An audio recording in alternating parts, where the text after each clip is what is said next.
નમસ્તે બાળ મિત્રો. તો આજે આપણે શીખીશું 1 થી 10 ના અંકો.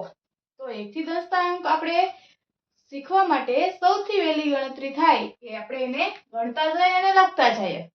તો ચાલો આજે હું તમને અંકો ગણતા અને લખતા બંને શીખવાડીશ. તો ચાલો જોઈએ. અહીં અલગ અલગ બધા ચિત્રો આપેલા છે. જોઈ શકો છો બધા અલગ અલગ હાથના દોરેલા ચિત્રો છે. તો પહેલું ચિત્ર છે ઈ શેનું આપેલું છે? તો પહેલું કોષ્ટક જે આપેલું છે, પહેલું ચિત્ર જે આપેલું છે ઈ આપેલું છે એક માછલીનું. પહેલું ચિત્ર છે ઈ માછલીનું છે. તો માછલી કેટલી આપેલી છે? એક. કેટલી આપેલી છે? એક.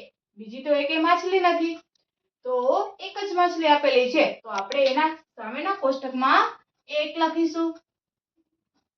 1 ઘડે 1. પછી બીજો જુઓ તો બીજામાં શેનું ચિત્ર આપેલું છે? તો કે બીજામાં ચિત્ર આપેલું છે ઈ છે એક વર્તુળનું. વર્તુળનું ચિત્ર આપેલું છે. તો તમે જોઈ શકો છો કેટલા વર્તુળ આપેલા છે. કોણ કહે છે કેટલા વર્તુળ આપેલા છે? 2. ચલો ગણીએ. 1 અને 2. તો વર્તુળ કેટલા આપેલા છે? 2. તો બીજા ખાનામાં આપણે લખીશું 2. ત્યાર પછી ત્રીજું કોષ્ટક. તો જોઈએ ત્રીજામાં શું આપેલું છે? તો કે ત્રીજામાં આપણને એક લંબચોરસની આકૃતિ આપેલી છે. તો લંબચોરસ આપણને કેટલા આપેલા છે? તો કે 1 2 અને 3. કેટલા 3 આપેલા છે? 3 આપેલા છે. તો સામે આપણે 3 લખીશું. ત્યાર પછી ચોથું ખાનું. ચોથા ખાનામાં શેનું ચિત્ર આપેલું છે? તો કે ચોથા ખાનામાં તો ફૂલ આપેલા છે. તો કેટલા ફૂલ આપેલા છે? તો કે 1 2 3 ને 4. 4 ફૂલ આપેલા છે. તો ચોથા ખાનામાં આપણે લખીશું 4. ત્યાર પછી પાંચમું ખાનું જુઓ. પાંચમા ખાનામાં શેનું ચિત્ર આપેલું છે? તો કે પાંચમા ખાનામાં આપણને ધજાનું ચિત્ર આપેલું છે.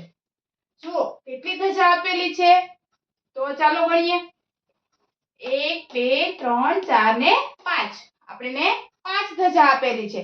તો સામે આપણે લખીશું 5.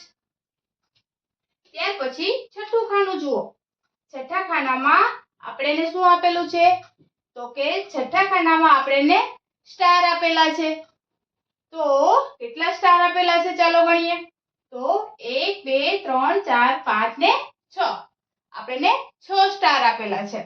તો ચાલો સામે લખીશું આપણે 6. ત્યાર પછી સાતમું ખાનું જુઓ. સાતમા ખાનામાં આપણને સૌથી આસાન અને બધે જોવા મળતી આપણને નિશાની આપેલી છે.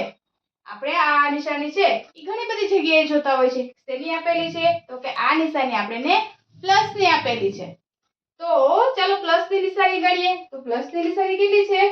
1 2 3 4 5 6 ને 7 આપેલી છે. તો પ્લસ ની સામે આપણે 7 લખીશું. ત્યાર પછીની આકૃતિ જોઈએ. તો ત્યાર પછીની આકૃતિ કોણ છે? ચલો બાળકો કોણ બતાવશે? આ તો બધા બાળકોની ફેવરેટ આકૃતિ હોઈ શકે.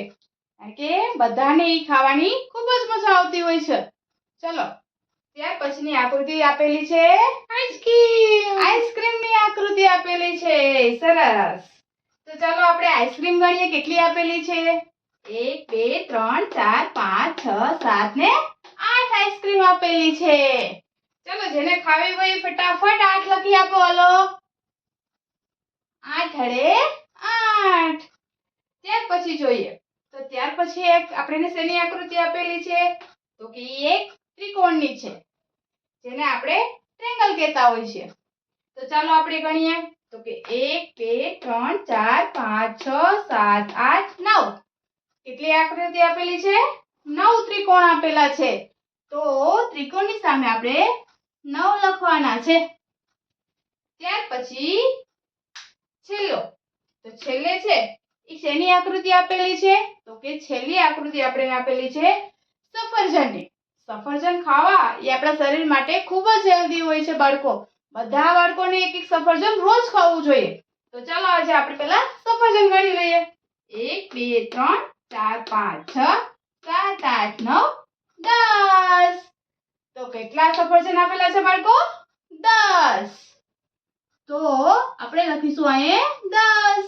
એકડે મીંડે 10. થેન્ક યુ બાળકો. જો તમને મારો આ વિડીયો પસંદ આવ્યો હોય તો મારી ચેનલને સબસ્ક્રાઇબ કરજો, લાઈક કરજો અને વિડીયો શેર કરજો.